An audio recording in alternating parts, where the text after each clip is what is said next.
So Darius, I went to dinner this weekend, and I am starting to think that restaurants have managed to find a way to gaslight my wallet. Okay, say more. So I went to this cute little French bistro, nothing extravagant, nothing fancy, right? I sit down and I ordered the $22 ratatouille because, I'm feeling cultured and calorically responsible. $22 for ratatouille? Yeah. That's a really expensive price for vegetables. I know, right? But I'm thinking it's farm to table, it's artisanal, whatever.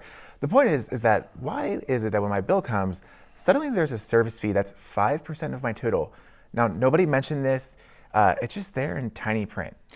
Okay, 5% doesn't sound all that terrible. Right, but this is not the worst fee story that I even have for you. So I was at a gastropub a few weeks back, and when it came time to pay, they tell me I have to scan a QR code to get my bill and pay my bill. That's become pretty normal though, right? I mean, sure, yeah, there's no problem with the QR code. But then I get to the payment screen, and there's a $1.50 digital processing fee just to pay my bill. Okay. Right, so they're charging me $1.50 for the privilege of giving them my money. They're charging you to pay them. Exactly. That's right, right? Right, Okay, right. A fee to okay. access a fee. I mean, Okay. It's like they figure out how they're going to monetize every single interaction in this transaction. But what really gets wild, though, is that this isn't just happening at restaurants. I mean, restaurant service fees have literally doubled since 2022. We're talking about in 2022, a little over 1% of restaurants had these fees, and now in 2025, it's creeped up to 3.7% with signs that it's going to keep on going up. So this is becoming more of a systemic trend, not just individual restaurants struggling as they were during the pandemic. Exactly correct, right? And it's not just restaurants. I mean, Americans are losing $3,200 per year to hidden fees. And this goes across everything: concerts, hotels, airlines, I mean, even your banking app. Wait a minute, that's multiple car payments worth of hidden fees. Am I right? You're correct, and that was why the government... That's a good car. That's a good car. And that might be why the government estimates that there's about $90 billion annually in junk fees that are spent nationwide. So when you think about that, that's more than most countries' entire GDP just in junk fees. Okay, I get it. Tell me, why is this happening right now? What's changed? Right, so what kind of really makes this story interesting is that from a cultural perspective, these fees really exploded during the pandemic when restaurants were genuinely struggling and at their lowest, right? Okay, right. And people, I'm one of them, really wanted to support local businesses. Right, and I was also one of them and did my good civic duty, but now we're about 5 years out from COVID. Restaurants have seen record-breaking years, and some of these temporary emergency fees have become permanent fixtures that keep getting bigger and bigger. So it went from survival mode to profit optimization. Unfortunately, yes. And then we have the tip thing, which is even wilder. Now, I want to say that I've always been a 20% tipper. I mean, All right. I've worked in bars, I've worked in restaurants. I understand the importance of tips. Sure.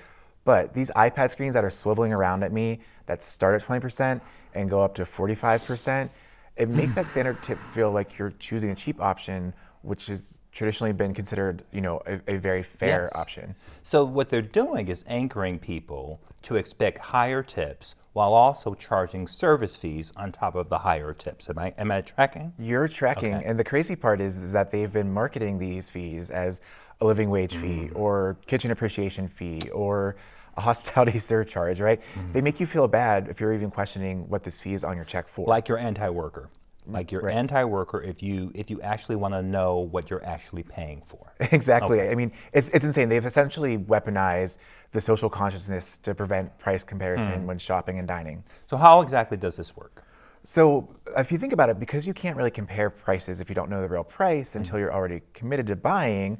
So for example, if restaurant A advertises a $15 pasta and restaurant B advertises an $18 pasta, but that $18 pasta has no fees, well, guess which one looks cheaper and that you end up going to? Okay, this should be a simple answer, but I think the answer is the one that's actually more expensive after the fees are added. Right. I'm not going to ask you to pull out your calculator and do the math, but you can see that just a quick illustration, right? Yeah. So by the time you find out that you're already going to be paying more, you're already sitting down, you've probably already ordered your pasta, and backing out is going to feel socially awkward.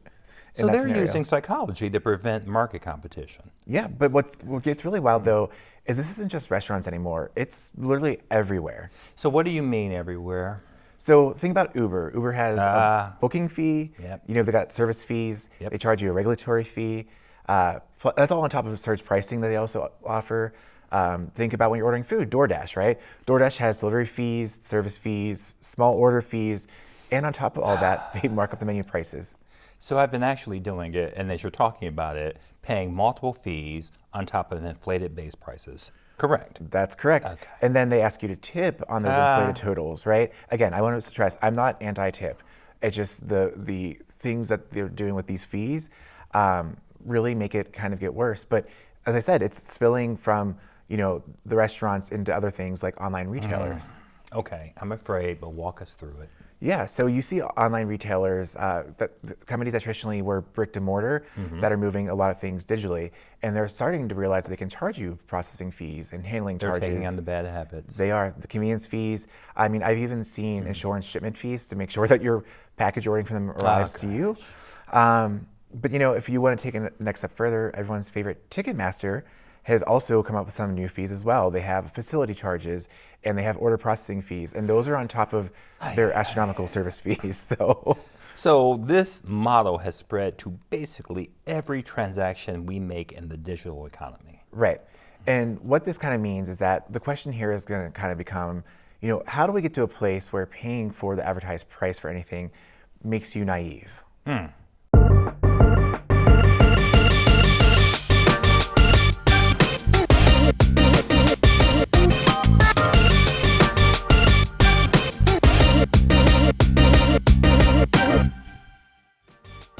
Every time I talk with you, I find myself just going, wow, I'm learning something new. You sure not just depressed? I was getting to, okay, you know what? You do know me.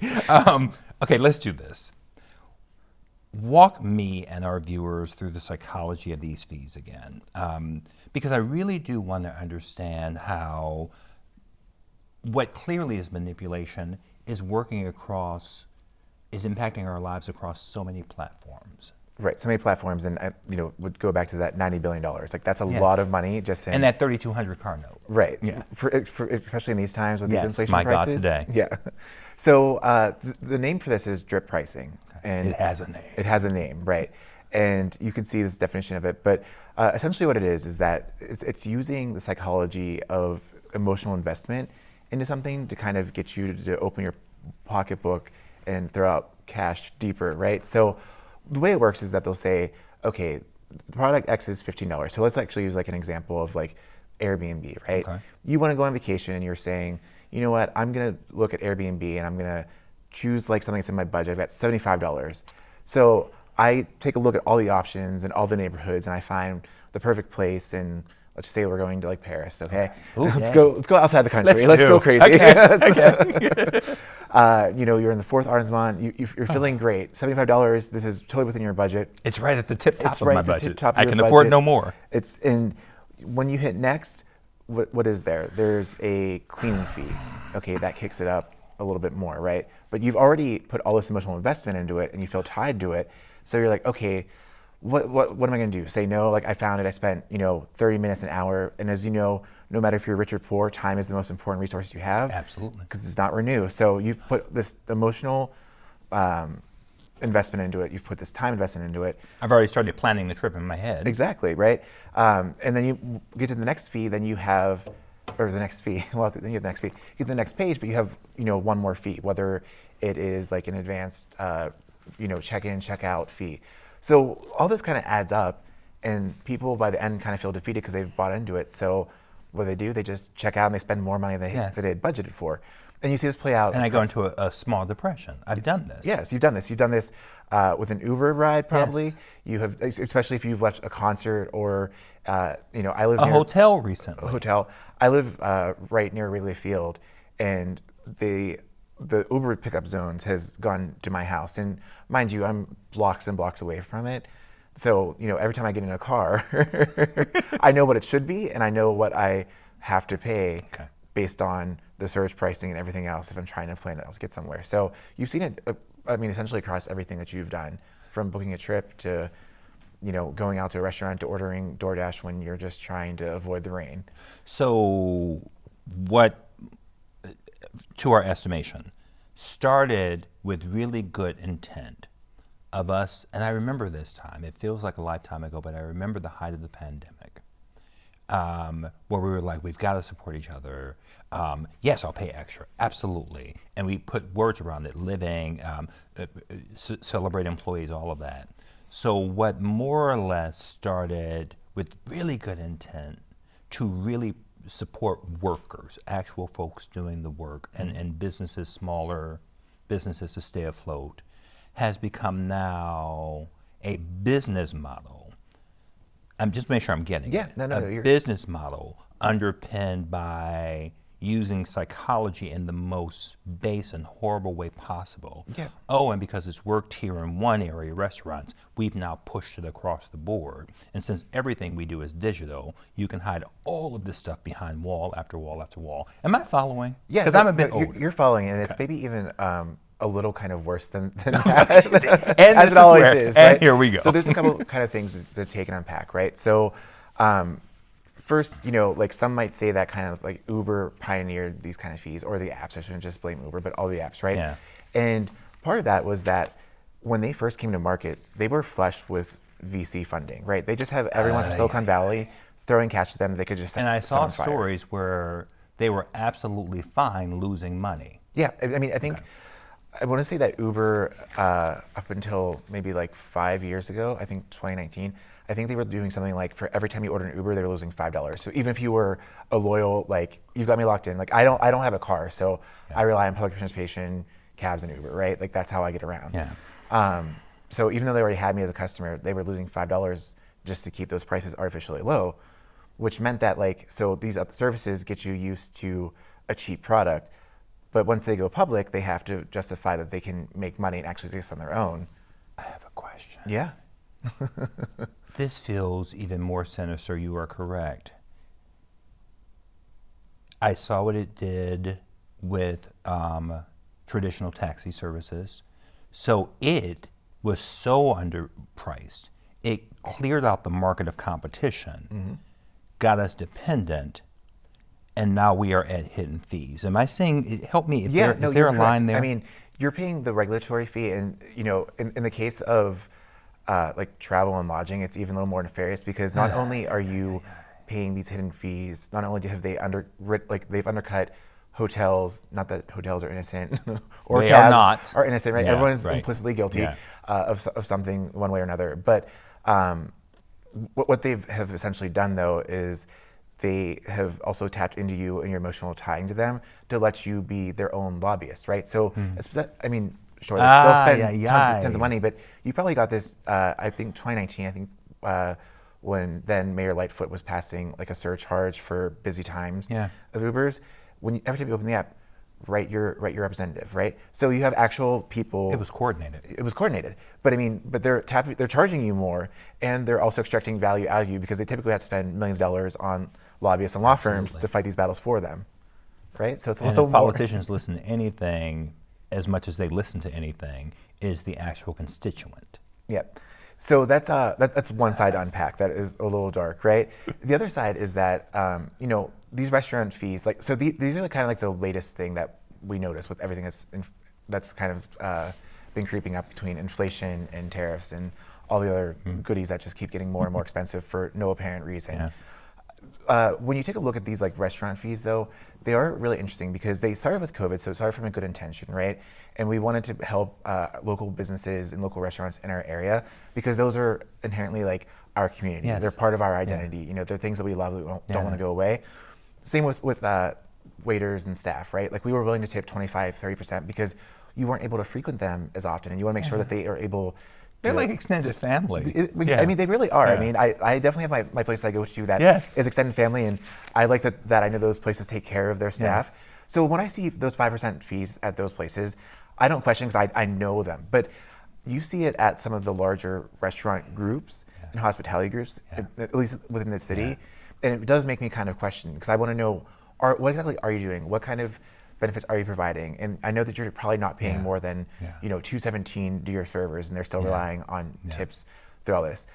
But here's the interesting thing about all these fees too, is that like the psychology does work. So they show that drip pricing, when you do this, there's about a 21% increase in spending versus non-drip pricing. So the incentive to do it is absolutely there for any business that has the stomach to have questionable morals.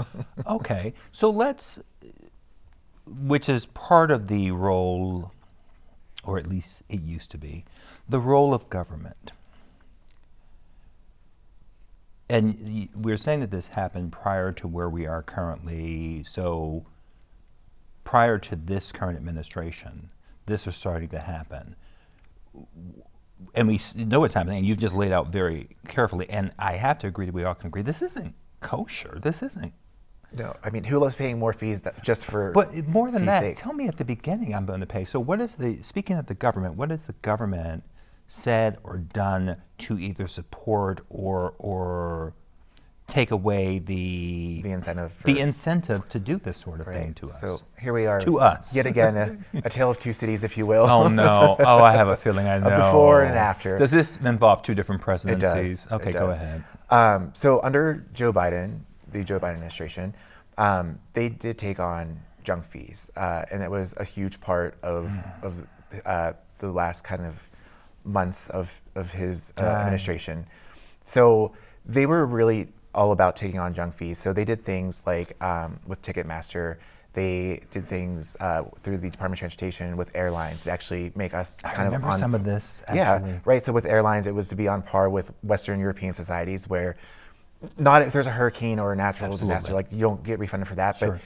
But what a lot of people don't realize is that a lot of time in travel, logistically, they figure out that it's better to make you wait 2 hours and use your plane to send somebody else out, because it makes them more money and quicker turns. So those kind of things that you might be like, oh, well, there was just, too much air. We couldn't take off. Too much air. It's not the case. So the regulations they wrote were on par with European standard industries to help consumers get things like meal vouchers, Yes.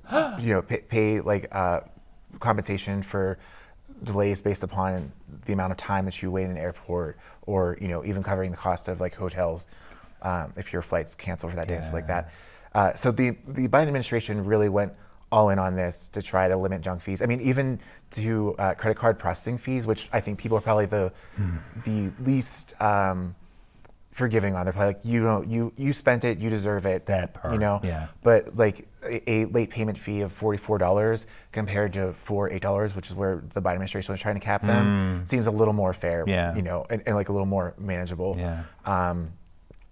If we fast forward to the Trump administration, so there were some leaps and bounds that were made to help kind of rein these in, and there was massive support, obviously, amongst people, because rich or poor, nobody likes paying more if they don't have to, especially when it's just made up nonsense. Nobody likes to be gamed. Right. The Trump administration, though, is really, they essentially have said that we are going to do a gentler approach to the executive orders and legislation that's out there, which means that they're not going to really enforce consumer protection rules at all. And on top of that, they've also are going to essentially dismantle the Consumer Protection Bureau, right? So, You know what? I'm gonna leave it right there, because with gentler approaches like these, who needs it rough? I think that's fair. There we go.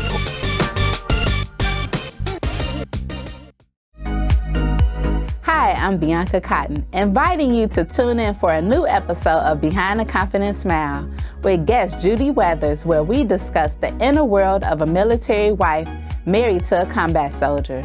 Tune in on CAN TV Cable Channel 19 or stream online at cantv.org or on the CAN TV Plus app. Elevated conversation and storytelling. Experience the power of community television. You know what, Gregory? You just said about capitalism shifting from providing value to extracting value. That's just not an economic observation. That is a moral crisis. And I think you need to unpack that. Profoundly petty time, people. 6 minutes. Let it rip.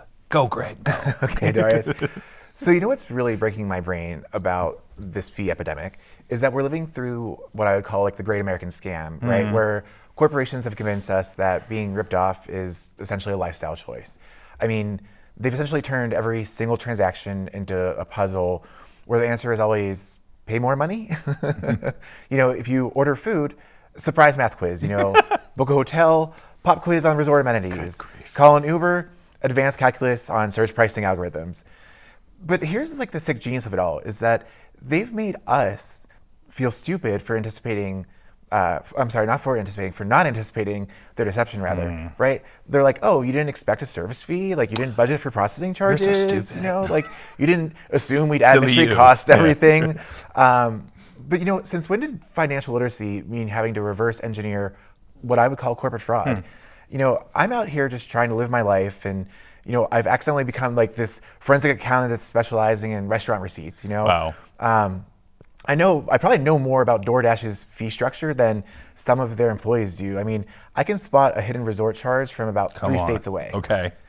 But what really gets twisted is that they're not just stealing our money, they're stealing our time and our mental energy, right? So every minute that I spend trying to decode their fee labyrinth is a minute I'm not spending with my family or my dog or working on my actual job or literally doing like anything that adds like any type of value to my life. But essentially, like, they've weaponized our cognitive resources against us, right? So your brain power is now a profit center for random corporations. And the psychological manipulation is quite honestly like breathtaking. Like, they wait until you're already committed. Yes. So you're sitting in the restaurant, you're in the Uber, you're at checkout with a cart full of stuff, and then they spring the real costs on you. I would say this is kind of like financial extortion with a smile and you know, a terms and conditions sticker, essentially. But you know what really makes me lose my mind about all this? Are you ready for this? I'm ready. Give it to me. They have convinced us that this is innovation, right? It's revolutionary pricing models. Oh, gosh. It's dynamic fee structures. Ugh. It's transparent cost allocation. Ugh, anything but. Go on. It's just all corporate speak, right? It's BS. But no, you're just lying about prices in a more complicated way than your grandfather did, right? And now we're supposed to be grateful for this privilege of being confused. Make it make sense, right? Like, at least they're showing you these fees. Some people might say, yeah, after you've already ordered, after you already sat down, after you've already committed to the transaction, do they show you the fee? That, to me, is like a pickpocket handling you an itemized receipt of like, hey, thanks for your wallet. Like, here's a breakdown of what I took out of it. You know, like, hope it's all cool. But Thanks for your business. yeah, thanks for your business. You know, thanks for just being and existing. Oh, gosh. But I think the most like insulting part of all this is that they've made basic commercial honesty sound radical, right? I mean, just charge what things actually cost is apparently some kind of communist manifesto nowadays. Meanwhile, I'm standing in restaurants with my phone calculator out, like I'm negotiating some international trade deal type of agreement just to buy like a simple sandwich. It's funny because it's true. It's true. And this is not even with tariffs, right? Yeah. I mean, this isn't capitalism. It's capitalism's, I don't know, evil twin that went to Wharton Business School and learned how to gaslight entire populations while seemingly extracting all their wealth. But every time we just shrug and pay these mystery fees, though, we're voting for a world where nothing costs what it says it costs. And every purchase now comes with homework. Okay. Again, you've done it. You've hit the mark. That is exactly it. And as you're talking, I'm feeling this as a consumer. They've turned commerce into this shell game where we're always guessing which cup has the full price under it. Exactly. And when you're finally guessed wrong, which is going to happen, right? 'Cause I it's a do guessing often. game. I do too. Very guilty. You, bam, get hit with those fees, you know?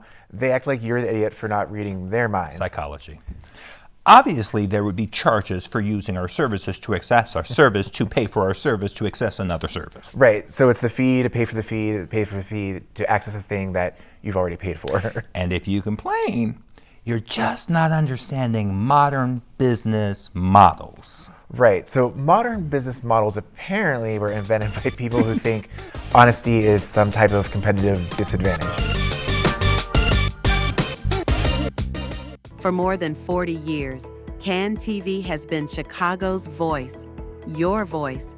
We've shared your stories, amplified your concerns, and celebrated your triumphs.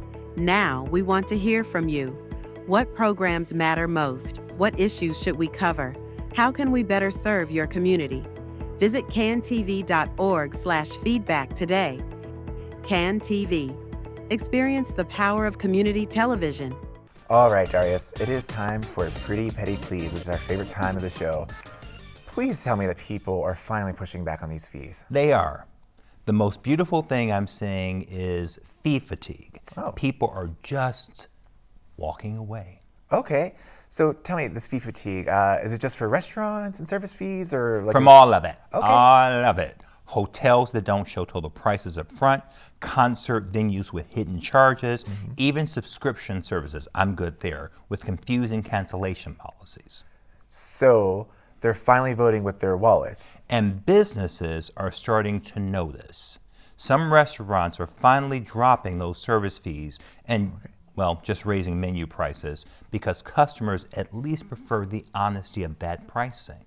Right. And, if you ask me, granted, I'm no economist, but, last name Smith, Adam Smith. Come on. is Come on. The father of, capitalism. So maybe I'm related.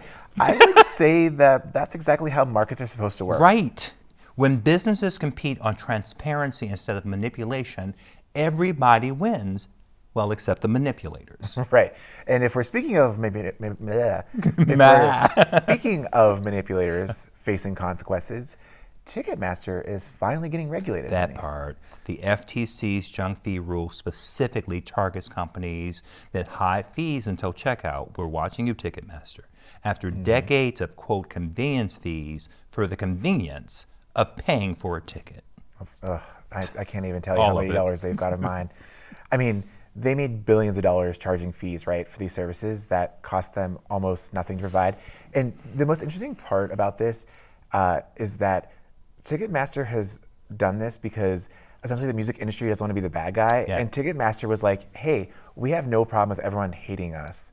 So we'll just charge all these BS fees and give you a cut of the money. Yeah. It took somebody bigger or who they depend on to say enough of that. And hotels are getting called out too. You're not safe from this. No more of those $99 rooms that I've had this happen too. $99 rooms that magically become $150 after the amenity fees, the beach fees, the towel fees, and other things for a gym that I'm never going to use. I've also paid a lot of those fees as well. The Schadenfreude is real here with all these fees, huh? I mean, like, how many of us have stood at hotel check-in and are like, what facilities are you talking about around here? Like the elevator? Me. But and I'm desperate for it, here's what gives me hope. People are getting better at recognizing this sort of manipulation. Explain that to me. How so? Okay. More than half of consumers now disapprove of credit card fees. Kitchen appreciation fee charges, and the preset tipping options. Oh. They are pattern matching. Yeah, I know online right now, Reddit is not loving the preset tipping charges that restaurants are doing. That part. Again, I just want to undermine that, I'm very pro tipping. And they're sharing, here's where the power is. They're sharing information. Social media posts full of people posting actual receipts showing these ridiculous fee structures. Yeah, so I mean, it sounds like the way that people are kind of overcoming this is by publicly shaming for privately gouging. And the beautiful thing about transparency is it works, it works both ways. If you're going to manipulate people, you better be ready for them to screenshot your manipulation. Right, especially in 2025. So here's your homework for this week. Homework. Okay? I want you to ask what service when you see that service fee. And if they can't give you a clear, specific answer, you've just identified the scam. And remember, wanting to pay the advertised price isn't entitled, it's how commerce is supposed to work. Your confusion about hidden fees isn't ignorance, it's pattern recognition that something is in fact wrong. Yeah. And until then, trust your math skills over their manipulation tactics. Stay petty, stay profound, and remember, if the price keeps changing, someone's changing the game.